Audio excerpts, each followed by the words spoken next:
we had looked at a lot of different models. We thought that there was a chance.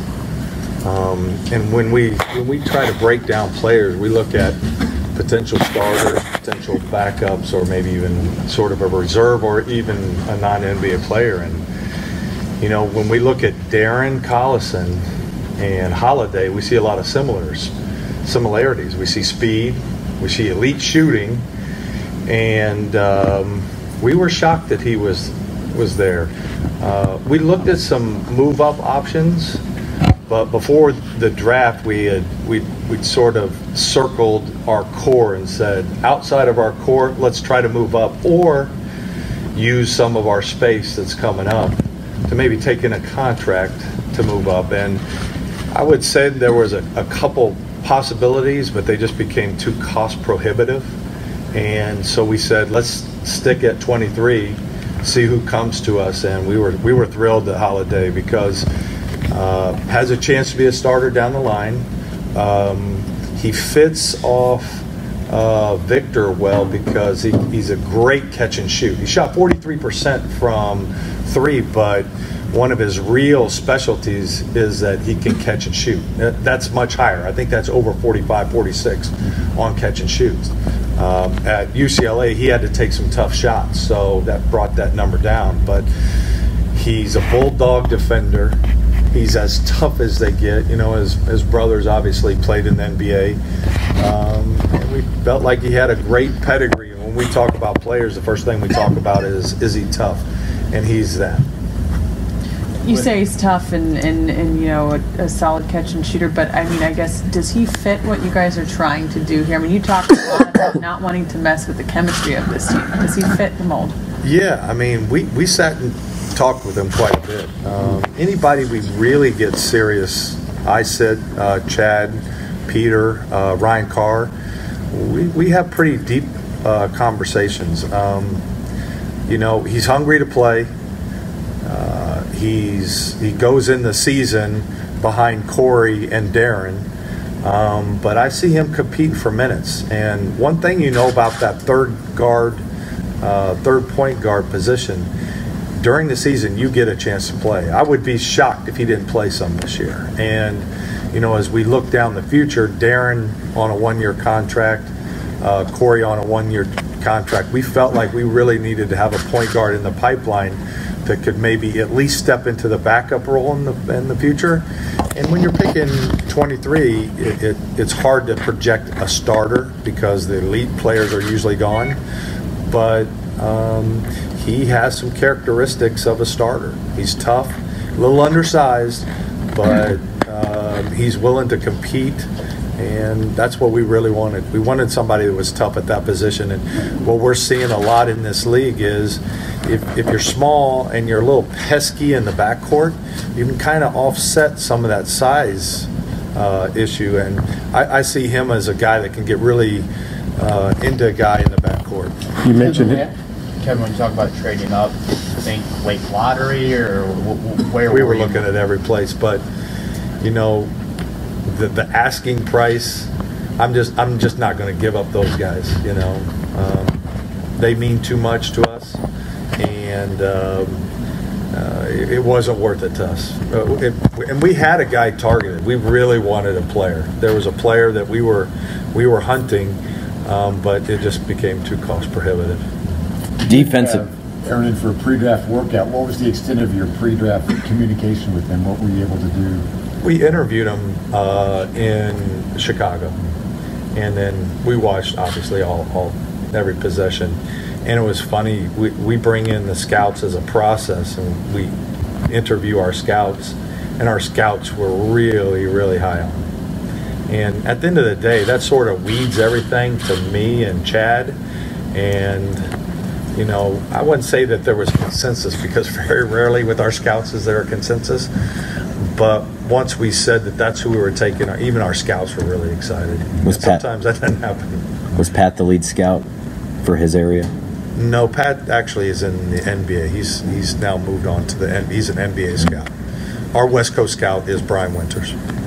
But what happens as a process, you know, we come together, they make their rankings, and then Chad and I sort of adjust the rankings as we see fit. And but they were thrilled. Our scouts were thrilled. Defensively, what stands out? Is it just his toughness? Is Well, how he agitates others? Yeah, he's smaller. He kind of gets under the ball, and he can turn guys in the backcourt. And that's a real underrated skill. If you can slow down that point guard, because we try to play with a lot of pace. We're telling our point guards, play with pace, play with pace, and he does a good job of checking those guys in the backcourt and spinning them and slowing them down. And that's one of the things. I love his shooting, but I think what we like, he is going to be an NBA player.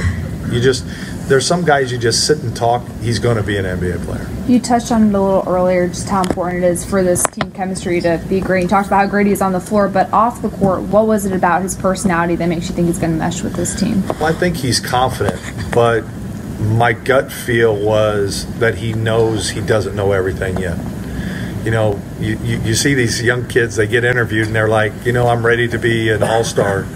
I think he sort of can look in the mirror and understand, I've got a chance to be a good player, but I think you saw in the interview afterwards, he said, the first thing I got to do is get back working. And we love that. We love when a guy says, I want to be great and I'm willing to do anything to be great. And that's, at the end of the day, what happens with a lot of these rookies, they say, I'm going to be the best player and I'm going to do this and that. And then they get to the first practice and they go, whoa, that's a little different. And so he'll have that adjustment, but he has a chance to play. I think there's a chance that he plays this year. You mentioned his ability to kind of shoot and play off Vic. Other aspects of the offense, where do you see him excelling? He's a pretty good pick and roll player.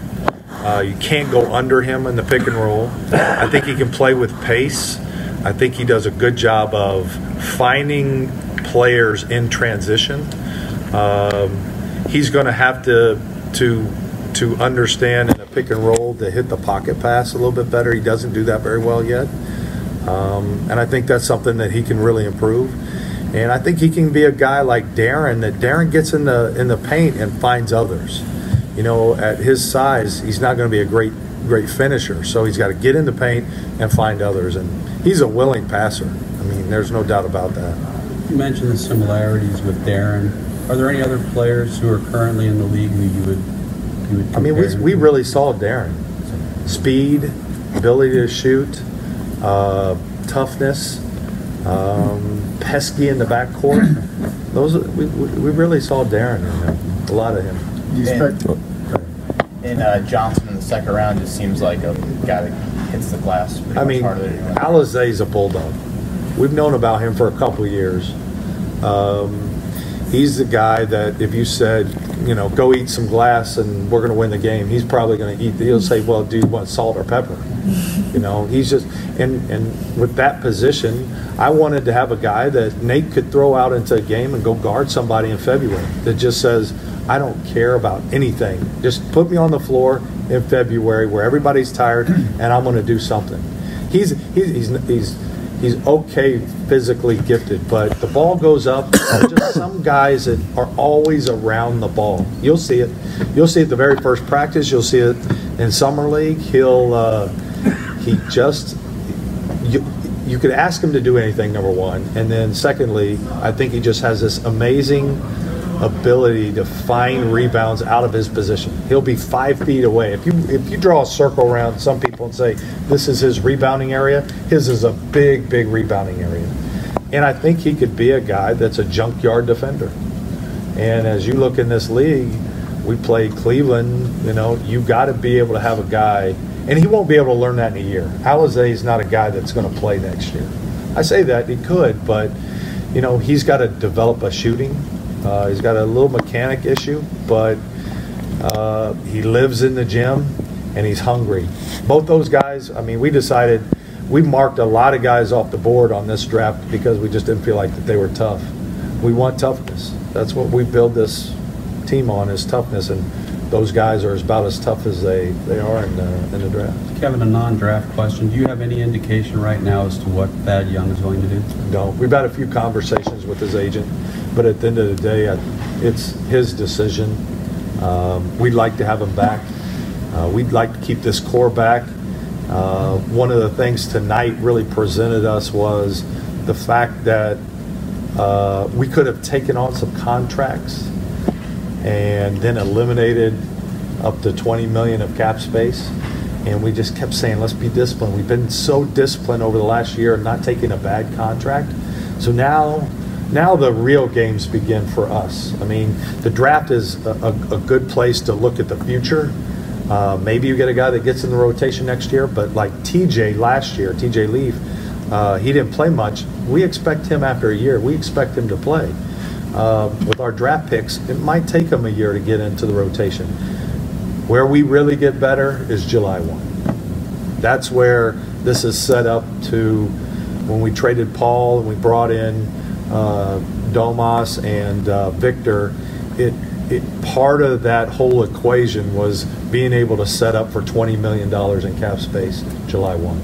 And I'm not saying we're going to sign a guy.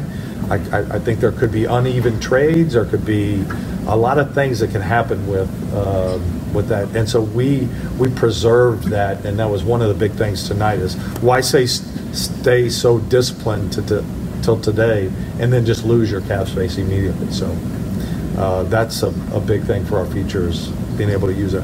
You said earlier that you think Aaron has a chance to find playing time behind Darren and Corey. Do you expect both of those guys to be on the roster next year? I do. I mean, you have a plan to bring Darren back? Everything is so fluid, but at the end of the day, we said our top 6, 7 guys we wanted to have back and then make additions.